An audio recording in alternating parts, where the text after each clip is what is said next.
क्योंकि उसके पास टिकट खरीदने के पैसे नहीं थे। थाई पैड नहीं होते थे। 22 मैचेस पाकिस्तान जीता हुआ है और 19 हारा हुआ है। 17 घंटे बैटिंग करना। आज तक इन्होंने कभी भी फर्स्ट क्लास क्रिकेट नहीं खेली। श्रीलंका को उन्होंने मारा है ना, कि वो शोएब अख्तर ने उसको बड़ी अच्छी टिपें दी हैं साथ जाति की, और एक ऐसे लड़के को भेजा जो वो डिजर्व नहीं करता था। और वेस्ट इंडीज से वही प्लेयर कामयाब होगा जो खुला खेलेगा। पहली दफा लॉर्ड्स क्रिकेट ग्राउंड पे टेस्ट मैच खेला। 2 या 3 टेस्ट कैप मिल जाएंगी।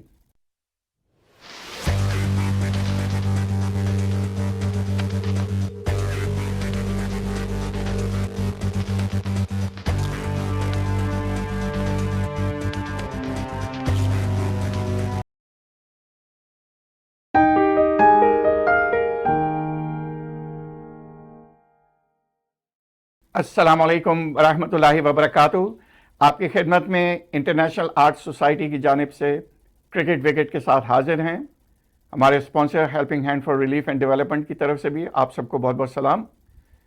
तो जिस तरह आप जानते ही हैं कि हमारे प्रोग्राम इस अंदाज में पेश किया जाता है कि इसमें माजी, हाल और मुस्तकबिल क्रिकेट में क्या कुछ हुआ, साथ में ये भी पेश करते हैं कि क्रिकेट से बाहर क्या हो रहा है, बियॉन्ड द बाउंड्री। तो बियॉन्ड द बाउंड्री जो है उसमें ये भी देखते हैं कि क्रिकेट इंतज़ामिया कैसे फैसले कर रही है और क्रिकेट के खेल से बाहर दूसरे दीगर खेलों में क्या कुछ हो रहा है। लास्ट टाइम हमने आपसे कहा था कि हम आपकी खिदमत में ये बताएंगे कि पाकिस्तान और वेस्ट इंडीज़ के दरमियान जो टेस्ट मैचेस हुए हैं माजी में, उनका कुछ अहवाल आपकी खिदमत में पेश करेंगे। साथ में आज जो अब 2 मैचेस की सीरीज़ होने जा रही है पाकिस्तान की जुलाई और अगस्त में, उसके बारे में भी हम थोड़ी सी एनालिसिस पेश करेंगे। तो माजी में जब हम जाते हैं तो पाकिस्तान और वेस्ट इंडीज़ के दरमियान जब सबसे पहली सीरीज़ खेली गई, उससे पहले भी एक वाक़या हुआ। वो ये था कि 1949 में पाकिस्तान बनने के 2 साल बाद वेस्ट इंडीज़ ने पाकिस्तान का दौरा किया। पाकिस्तान उस वक्त इंटरनेशनल क्रिकेट में शामिल नहीं था और पाकिस्तान ने उस वेस्ट इंडीज़ की टीम को एक मैच में शिकस्त दे दी थी और वो जो मैच जीता उसकी वजह से पाकिस्तान को फिर आगे चलकर जब उन्होंने दीगर और ममालिक को भी हराया तो फिर पाकिस्तान को टेस्ट कैप मिली थी। जो पहली दफ़ा पाकिस्तान ने वेस्ट इंडीज़ में जाके वेस्ट इंडीज़ से खेला, तो आपको ये जान के बहुत खुशी होगी कि पाकिस्तान ने अपना जो पहला टेस्ट मैच खेला उस सीरीज़ का, वो पाकिस्तान जीत गया और उसमें कलीदी किरदार पाकिस्तान के बैट्समैन ने अदा किया, जिसमें वज़ीर मोहम्मद सबसे आगे आगे थे। उन्होंने 189 रन की शानदार इनिंग खेली थी और उसी सीरीज़ में पाकिस्तान गो के वो सीरीज़ 3-1 से हार गया। लेकिन एक और मैच में वज़ीर मोहम्मद के जो भाई थे हनीफ मोहम्मद, उन्होंने कोई तकरीबन 17 घंटे की एक बहुत ही लंबी और तवील इनिंग्स खेली, जो कि क्रिकेट की हिस्ट्री में कम देखने में आती है कि इतनी देर तक एक प्लेयर खेलता रहे। उन्होंने 337 रन बनाए। उसके दौरान उनका एक शहदाई जो था वो बाहर दरख्त पे बैठ के मैच देखता था, क्योंकि उसके पास टिकट खरीदने के पैसे नहीं थे। लेकिन ग्राउंड से बाहर एक लंबा सा दरख्त था, उस पर वो बैठ के देखता था और वो पूरे वक्त देखता रहा। और ये मशहूर वाक़या है कि जिस स्टेज पे वो खेल आखिरी में जब वो 16 या 17 घंटे खेल चुके थे, तो उस मौके पे अनफॉर्चुनेटली वो जो उनका शहदाई था वो दरख्त से गिर गया। उसका गिरने की देर थी कि फिर हनीफ मोहम्मद भी आउट हो गए। तो बड़ी अजीब सा एक वाक़या ये हुआ कि उनका शहदाई जो उन्हें 16-17 घंटे से देख रहा था, जब वो दरख्त से गिरा तो थोड़ी अरसे के बाद हनीफ मोहम्मद भी आउट हो गए और वो मैच ड्रॉ हो गया था। पाकिस्तान ने पहली इनिंग में सिर्फ 106 रन बनाए थे और दूसरी इनिंग में पाकिस्तान ने 657 रन बना डाले। एक टीम जो 106 पे आउट हुई थी, 657 रन बना दिए सेकेंड इनिंग में। तो पाकिस्तान की कारकर्दगी वेस्ट इंडीज़ से हमेशा अच्छी रही है। 52 के करीब तकरीबन मैच हो चुके हैं दोनों कंट्रीज़ के दरमियान। अगर मैं ये नंबर गलत बता रहा हूँ तो आप उसकी निशानदेही करें, लेकिन पाकिस्तान उनसे ज़्यादा जीता है। 22 मैचेस पाकिस्तान जीता हुआ है और 19 हारा हुआ है। तो काफ़ी क्लोज मुकाबला है इन चीज़ों में।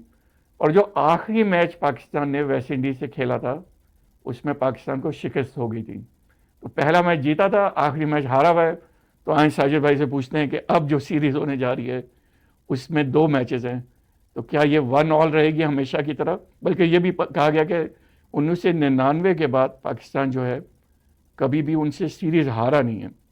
सीरीज़ बराबर ज़रूर हुई है लेकिन सीरीज़ हारा नहीं। तो इसमें ये 1-1 रहेगी, 2-0 होगी? अगर 2-0 होगी तो किसके हक में होगी? बहुत शुक्रिया इलियास चौधरी भाई, हमेशा की तरह खूबसूरत इंट्रो, और इंट्रो में हर चीज़ कवर की और इंट्रो में वो जिक्र किया जो यकीनी तो वो लोग सुनना चाहते हैं और देखना चाहते हैं। आपने लिटिल मास्टर हनीफ मोहम्मद साहब का जिक्र किया, उनको प्यार से डैडी कहते थे। 337 17 घंटे, और वही बंदा बता सकता है जो हनीफ मोहम्मद के साथ रहा हो। हनीफ मोहम्मद साहब यकीनी तौर पर हमारे रोल मॉडल है। हमारे GM PI थे, जनरल मैनेजर PI रहे। उन्होंने मुझे PI में 89 में मरहूम आसिफ हसन के कहने पे मुझे रखा।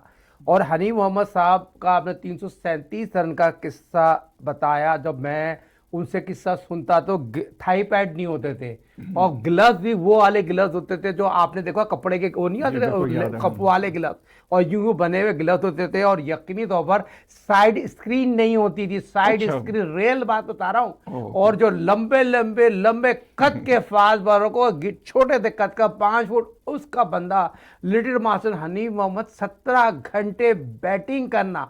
और हनीफ मोहम्मद साहब की खूबी ये थी, ये बल्ला ऐसे घुमाते थे और घुमाना बल्ला और फिर दोबारा अपनी जगह पे लेके आता था। ये भी सिर्फ आपके इसी प्रोग्राम में मिलेगा और कहीं नहीं मिलेगा। हनीफ मोहम्मद साहब ने जो इनिंग खेली, उस इनिंग का मैं बयान नहीं कर सकता, वो बंदा बताएगा जो उनके पास बैठा हो। हम उनकी जो पतंग उड़ाते थे, हम उनकी चरखी पकड़ते थे, चरखी पकड़ने के बाद उस वक्त कहते थे आप इसको यूं पकड़ें, क्योंकि जब चरखी लंबी लंबी डोर से लंबी उड़ा दे। अब वो उस चीज पे भी क्रिकेट पे फोकस करते थे, फिर क्रिकेट पे फोकस करते थे, कैरम खेलते थे तो उस वक्त भी स्क्वायर कट और वो मारते थे। उनका जहन जो होता ना, वो उनका फोकस क्रिकेट पे होता था। बात कर रहे हैं क्रिकेट पे, बात कर रहे हैं। मरहूम साहब की सबसे अच्छी बात ये होती थी, वो 2:30 बजे जब अपने सब्जी मंडी वाले घर पे बैठते थे, वो तंदूर की रोटी बतखों को डालते, बतख मेंढक को, क्या कौवों को डालते थे और कौवे उनके ऊपर आके बैठ जाते थे। ये रियल बात सिर्फ आपके प्रोग्राम में मिलेगा। और जो कौवों को डालते थे, कौवे वहां बैठते थे, उनको खिला रहे होते थे। मगर great Hanif Mohammad, little master Hanif Mohammad साहब, साबिक कप्तान, पाकिस्तान की पहली ट्रिपल सेंचुरी थी। आज तक पाकिस्तान के पास 4 ट्रिपल सेंचुरी हैं। Great little master Hanif Mohammad की बात करूं, ग्रेट इंसी की बात करूं, ग्रेट इनूस की बात करूं, क्या अजहर अली की बात करूं, 4 ने ट्रिपल सेंचुरी बनाई है। सब ये कहते हैं लिटिल मास्टर हनीफ मोहम्मद साहब की सबसे मुश्किल ट्रिपल सेंचुरी थी। और गिनूस खान का तो मैंने आपको जिक्र ही किया था, 313 रन पे नॉट आउट थे, वो रिसीव करने पहुंच गए थे national stadium Karachi against Sri Lanka. तो ये होते हैं ग्रेटेस्ट प्लेयर जो अपने ग्रेट प्लेयर की रिस्पेक्ट करते हैं जी। तो नाज़रीन किराम, आपको यकीनन बियॉन्ड द बाउंड्री ले गए साजिद भाई, और उनके ऐसे वाक़यात बताए जो कि कभी हमने सुने नहीं थे। एक और बात बताते चलें कि आज मैं और साजिद भाई एक ही यूनिफॉर्म में हैं। तो हमारे एक दोस्त हैं नईम भाई, उन्होंने हमें गिफ्ट दिया है ख़ास तौर पे इस प्रोग्राम के लिए। उम्मीद है कि आपको एक ही यूनिफॉर्म पसंद आ रहा होगा। तो अब सीरीज़ की तरफ दोबारा आते हैं। तो अब पाकिस्तान जो वेस्ट इंडीज़ पहुंच चुका है, तो इस सीरीज़ से आप क्या उम्मीदें हैं? पाकिस्तान का रिकॉर्ड तो ओवरऑल अच्छा है वेस्ट इंडीज़ के ख़िलाफ़, और हमेशा पाकिस्तान अच्छा खेला है। इस वक्त बिल्कुल लोअर नंबर पे है टेस्ट, उसमें भी 90 नंबर पर।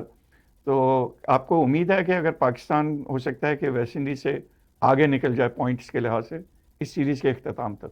बहुत शुक्रिया इलियास पहले नईम साहब, आपका बहुत शुक्रिया। इलियास चौधरी भाई ने आपका गिफ्ट मुझे दिया। हम दोनों आज जो टी शर्ट पहन के प्रोग्राम कर रहे हैं, और टी शर्ट प्रोग्राम करने का मकसद आप भाई हैं, और आप बेहतरीन ऑलराउंडर थे, राइट आर्म ब्लैक स्पिनर। आप और अनवर अलग 2 भाई बदकिस्मती से पाकिस्तान नहीं खेले, मगर आपकी फर्स्ट क्लास क्रिकेट में बड़ी अच्छी कोशिशें हैं। अनवर भाई, अनवर उल हक की और नईम उल हक, दोनों ने क्रिकेट के साथ लोगों की बड़ी खिदमत करते हैं। और सबसे अच्छी बात है, अच्छे साबिक क्रिकेटर के साथ अच्छे इंसान है, और ये कोशिश बड़ी अच्छी हुई। पिछले दिनों भी माशाल्लाह जो काम कर रहे हैं, जो टूर्नामेंट कराते हैं, हेल्प करते हैं, तो ख़ास तौर पे आपको बहुत बहुत मुबारक हो नहीं मलक भाई। जी। तो अगेन जो सीरीज़ अब हो रही है उसमें आप क्या देख रहे हैं? 1-all, 2-0 और 2-0 अगर होगा तो किसके हक में होगा? मैं 1-all देख रहा हूँ क्योंकि अच्छा। अभी जो श्रीलंका को उन्होंने मारा है ना, वो तो बहुत आउटस्टैंडिंग क्रिकेट खेली है। और मैं वेस्ट इंडीज की जो कमबैक करने का तरीकाकार था टेस्ट मैच में, और वो टेस्ट मैच को टेस्ट मैच के खेलते वनडे की तरह खेलते हैं। और उनकी सबसे अच्छी बात ये अटैकिंग क्रिकेट खेलते हैं और खुला खेलते हैं, कोई प्रेशर नहीं लेते हैं। देखें, आपने देखा होगा जो बॉल और बैट के दरमियान जो कप्तान बैटिंग कर रहे हैं और आउटस्टैंडिंग खुला चौके छक्के मार रहे होते हैं। और 90 ओवर का जो प्ले होता है उसमें 300, 350, पौने 400 रन नजर आते हैं। और जिस जहां पाकिस्तान और वेस्ट इंडीज के दरमियान जहां टेस्ट मैच खेलने जा रहा है, तो मैंने आपको बताया वहां ब्रेक भी होगा। और ब्रेक के साथ जो उस पिच के बारे में जो मैंने मालूमात ली है, जो मुझे पता चला है, वहां पर जो लेफ्ट आर्म स्पिनर है वो बड़ा अहम रोल प्ले करेगा। स्पिनर तो करेगा, लेफ्ट आर्म स्पिनर बड़ा अहम रोल प्ले करेगा, जो उसका बॉल आर्मर होगा। लोग ब्रेक खेलने जाएंगे तो आर्मर वाला जो बॉल करेंगे अली को बहुत कामयाब होगी। और अली यकीनी तौर पर पाकिस्तान की तरफ टेस्ट कैप लेते हुए नजर आ रहे हैं डेब्यू को। और लेफ्ट आर्म स्पिनर तो नहीं, अली तो खेलते हुए नजर आ रहे हैं। और पाकिस्तान 3 फास्ट बॉलर और 2 स्पिनर और 1 ऑलराउंडर से जाएगा, यानी 6 बैट्समैन पूरे होंगे, बॉलिंग 5 पूरी होगी। टेस्ट मैच में यही होना चाहिए, क्योंकि बॉलिंग आपको पूरी खिलानी है, क्योंकि आपके बॉलर जो है वो लंबी बॉलिंग के घोड़े नहीं है, यानी 10 ओवर 15 ओवर स्पेल करना पड़ता है आपको। और मुझे अब पता चलेगा या अब्बास की या मोहम्मद अली की या आमिर जमाल की बात करूं, क्या नसीम शाह के भाई को यंगस्टर क्यों शोएब अख्तर ने उसको बड़ी अच्छी टिपें दी हैं, और यही राइट टाइम है कि वेस्ट इंडीज के खिलाफ उसको खिला दे। क्यों, देखें नेट पर उसने बड़ी अच्छी बॉलिंग की है, कॉन्फिडेंस नजर आ रहा है, और उसको खिला देना है पाकिस्तान के लिए बेहतरी होगा। और उनके पास जो एक्सपीरियंस है, उनके जो फास्ट बॉलर है आउटस्टैंडिंग बॉलिंग करते हैं, 300 विकेट ले चुके हैं, और अपने ग्राउंड में वो किसी को भी गिराने की एबिलिटी रखते हैं। जी जी, बहुत ही ज़बरदस्त बात की। तो नाज़रीन कराम, हम एक छोटा सा ब्रेक लेंगे और दोबारा आके आपकी खिदमत में ये एनालिसिस जारी रखेंगे। तो एक छोटा सा ब्रेक।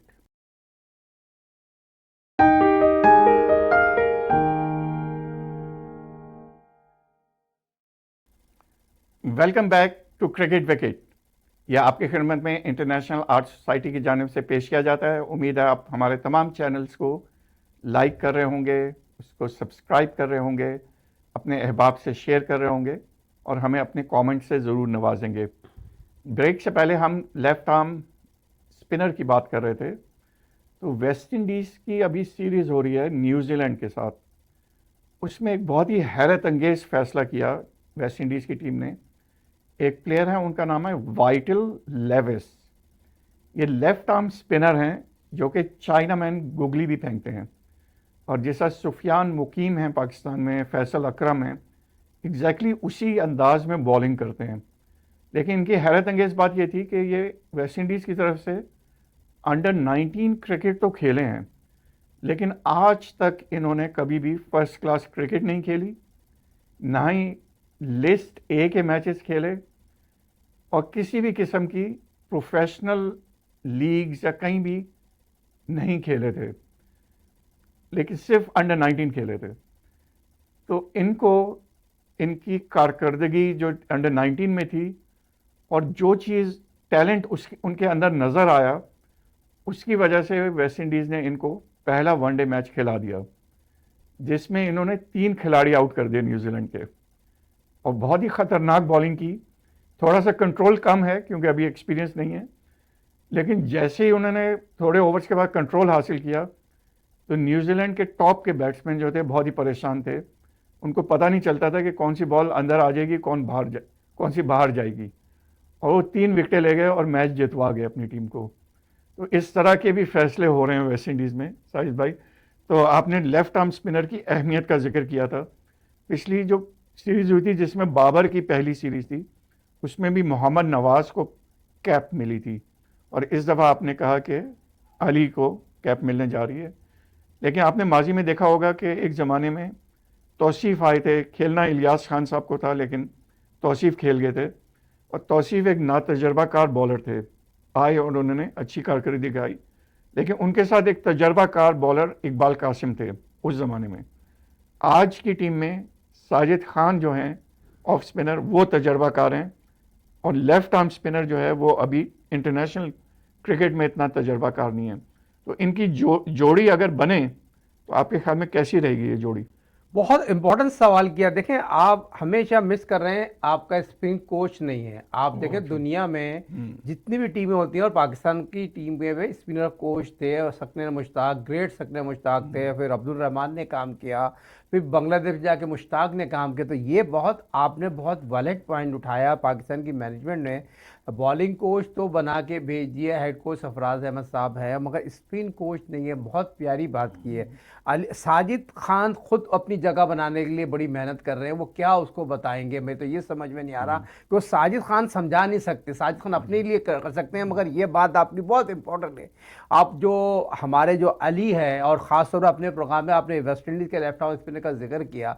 देखिए, वेस्ट इंडीज़ तैयारी कर रहा है पाकिस्तान को हराने की। जहाँ टेस्ट मैच है वहाँ पर इसको खिला दिया जाएगा। जिनको जो लेफ्ट आर्म स्पिनर है ना, वहाँ पर लेफ्ट आर्म स्पिनर बड़ा अहम रोल प्ले करेंगे। तो मैं ये समझता हूँ पाकिस्तान क्रिकेट टीम को, मैनेजमेंट को, ख़ास तौर पे कोई हेड कोच सरफराज अहमद हैं, वो ख़ास तौर पे अली की जहाँ तक कारकर्दगी की बात कीजिए, वो बड़ा अहम रोल प्ले करेंगे। मगर आपने पिछले प्रोग्राम में बड़ी इंपॉर्टेंट बात की थी, अबरार का होना बहुत ज़रूरी है, क्योंकि वेस्ट इंडीज़ में तीसरे चौथे दिन जाके ब्रेक होता है। क्योंकि आपको मैं आपके इस प्रोग्राम में खबर ब्रेक करते चलूँ, मैं आप ये दावे से कहता हूँ, जब 89 की टीम जा रही थी, आज आपके प्रोग्राम में खबर ब्रेक कर रहा हूँ, वेस्ट इंडीज़ जा रहा था।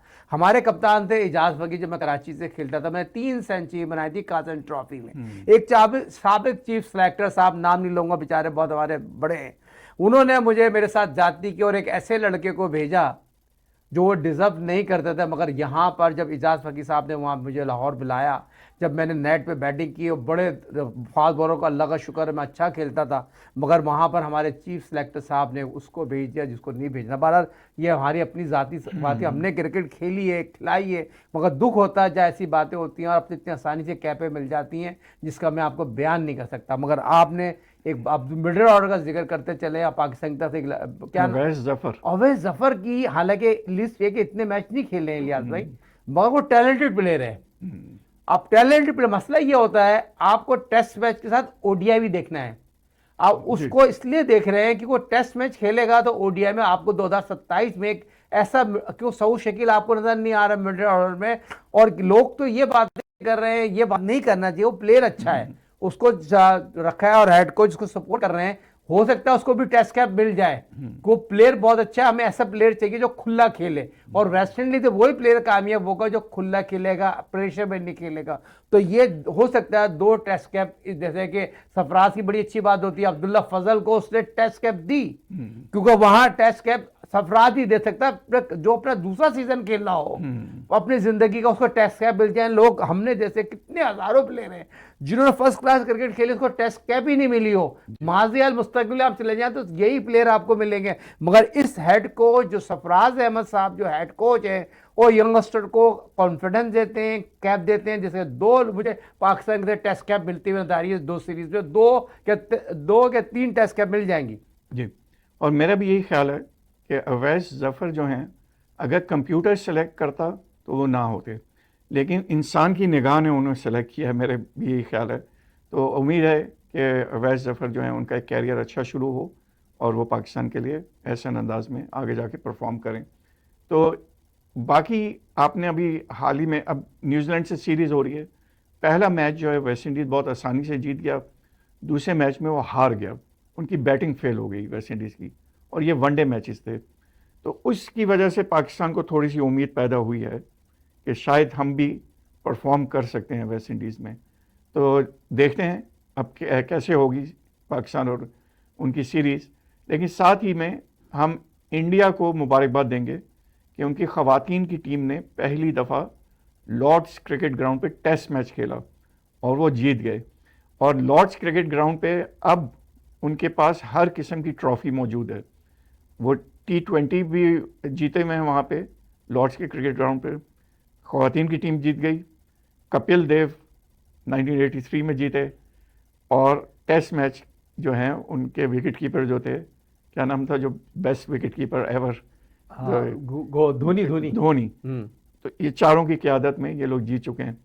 तो भारत की फतह जो है उसके बारे में क्या कहेंगे? इलियास भाई, सबसे अच्छी बात मुझे पता है, ख़वातीन के मैच हो रहा था और क्रिकेट के बेताज बादशाह सचिन तेंदुलकर वहाँ पर मैच देखने गए, और ख़वातीन को जो सपोर्ट किया ना, सचिन तेंदुलकर का जाना और ये मुरार बड़ा हाई था क्योंकि अभी हाल ही में जो वर्ल्ड कप हुआ 2020, जो इंडिया फेवरेट टीम थी वो बाहर हो गई और उनका ग्राफ बहुत गिर गया था। जो 2020 में जो चैंपियन थी ऑस्ट्रेलिया के बाद ऐसी चैंपियन थी जो खेल सकती थी, मगर आपने देखा सचिन तेंदुलकर ने जाके जो मोटिवेट किया ना, जो आके लड़कियों से जाके उसने बातें की, और सचिन तेंदुलकर 200 टेस्ट मैच खेला हो और मेरे ख्याल में जिसके जाने ग्राउंड में, हालांकि एक तरफ वहीं पर 4-0 से आपकी बड़ी टीम हार गई है, बड़ी टीम जो आइलैंड से हारने के बाद सबको तवक्को ये लग रहा था वो आईपीएल खेल के आए हुए थे और उनका दिमाग जमीन में नहीं था। सूर्यवंशी दुनिया में उसको इतना चढ़ा दिया था, हमने भी उसकी तारीफ की,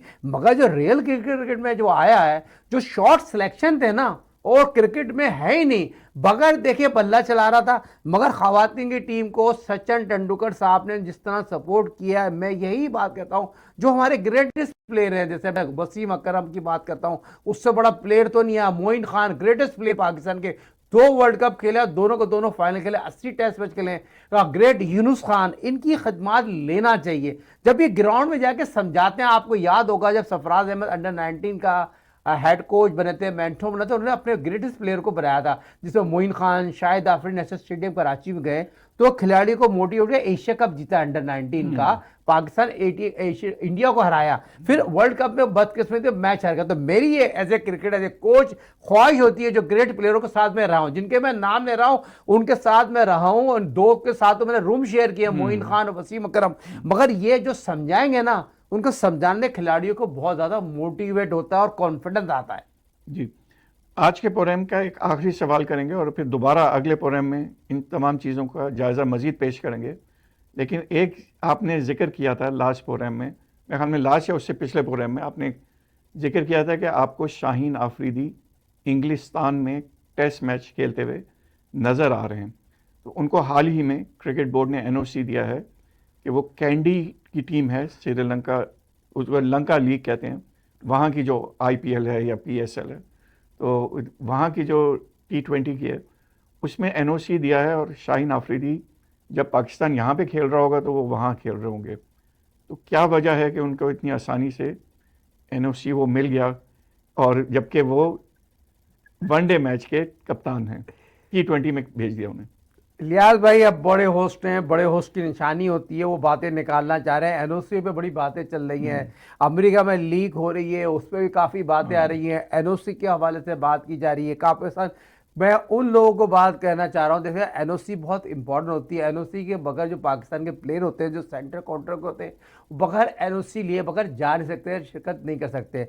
एनओसी दी गई, आपको हारिस भी आपको देखा होगा अभी डैलस में मैचेस खेलने हैं, उसके पीछे वो जब जो किसी चैनल पे और किसी लोगों ने खबर छोड़ दी गई है और बता रहे हैं पाकिस्तान क्रिकेट बोर्ड एनओसी जो देते हैं प्लेयर को जो खेलने के लिए, वो मैं दावे से कह सकता हूं ऐसी कोई बात नहीं है। पाकिस्तान क्रिकेट बोर्ड एनओसी देता है और दूसरे बोर्ड से कोई पैसे नहीं मांगता। बड़े वसूल से मैं कहता हूं, जिन लोगों ने खबर सोशल मीडिया पर डिफरेंट चैनल पे बात कर रहे हैं, ऐसी कोई बात नहीं है। पाकिस्तान क्रिकेट बोर्ड ने कोई उनसे मुआवजा नहीं लिया एनओसी देने का।